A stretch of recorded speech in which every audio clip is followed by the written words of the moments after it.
El secret de Natas.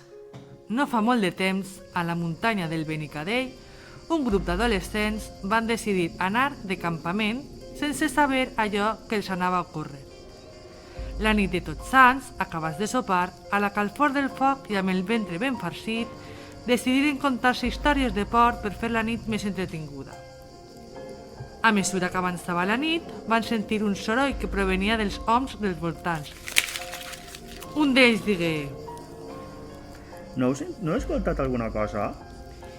i els altres, llevat d'un, amb veu tremolosa contestaren. Sí, ha sigut esgarrifós. I l'altre, amb indiferència, comentà: Jo no he escoltat res, però aniré a comprovar els voltants. Uns quants decidiren acompanyar-lo. La resta, acollonats, decidiren quedar-se esperant al campament.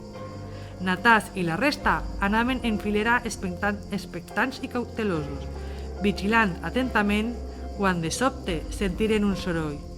Es giraren i observaren bocadabat el cap sanguinolent de l'últim d'ells.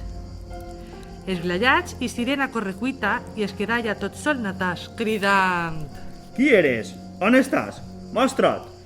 I de sobte, enmig de la foscor, isqué una llum misteriosa, que a poc anava fent-se més gran i Natas va veure un ciclop. Va traure el seu matxet i, sense cap temor, agafar impuls amb una pedra a direcció al seu ull i li va causar la mort. I és que aquesta bèstia no coneixia el gran secret que amagava Natas.